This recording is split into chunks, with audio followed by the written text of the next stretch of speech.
Hi everyone, I'm Steve here and welcome to Wigs Philippines. For this video, I'm going to show you another demo of our one of our fully customized 100% human hair wig.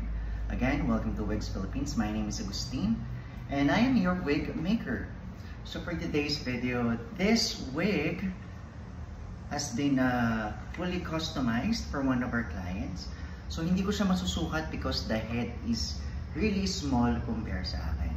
So the base is 5x5 lace, meaning to say pwede mong i-change yung parting niya sa left, middle, or right, pati sa gitna. Ayan, diba? So you can change that, but make sure na kailangan bagong wash. Kasi if ever, halimbawa yung naka-fix siya sa middle part, pag igilid mo siya, babalik siya sa gitna. So kailangan after washing, while the hair is still wet, ipapart nyo na yung hair parting ninyo.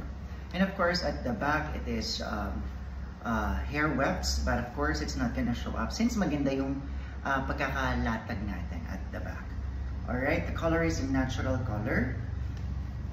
So pag may araw, parang brownish siya. We have so much lights going on, parang nasa outside tayo. So ganito siya, very natural looking. So I'll show you the inside cap construction. By the way, yung wig ko, pinanindigan ko na, nasuot ko na siya sa gym. So next time, I'll try to add the content, me wearing wigs sa gym. So syempre, pagpapawisan ka and activities. So this is what the cap looks like. Again, it has 5x5 lace closure. And then ito, close wefted. So all of that are hair wefts. And we also have an adjustable strap. But this cap, sukat na to sa ating client. And our logo, andito lang naman sa gilid. Alright, so again, no need na to ng clips and bands because this one is fully fitted dun sa head ng gagamit. Again, this wig is a bit smaller than my head, so mahirapan akong sukatin siya. By the way, this is the natural texture of the hair. 100% silky straight, so even after washing, ayan siya, straight na straight siya. So ito, demo lang to, showing you that we have created the wig na.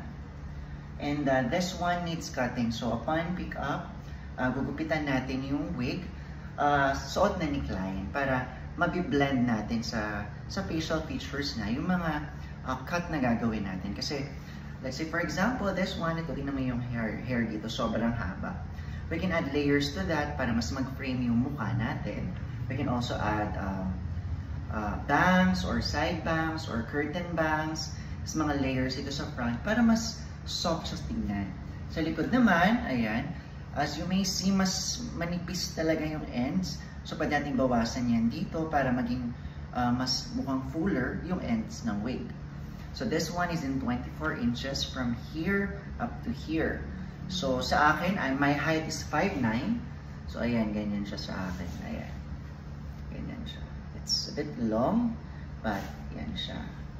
So, it's really best if you're going to come here para makapag-try kayo ng mga ready-made namin para ma-distinguish natin gaano kahaba yung gusto ninyong hair. Again, we can control the density. This one is on the thicker side. Kasi, ayan, yung customer natin is a new client from a previous wig shop.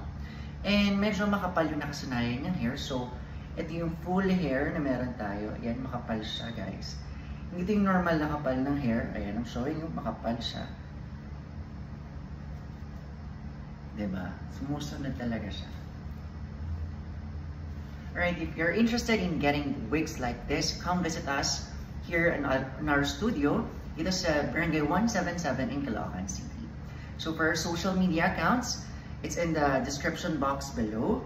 So if you haven't followed, please do follow or subscribe dito sa ating social media account. And yeah, my name is Agustin. Again, thank you so much for watching Wigs Philippines. And parang creepy. Yeah. See you soon, guys. Bye!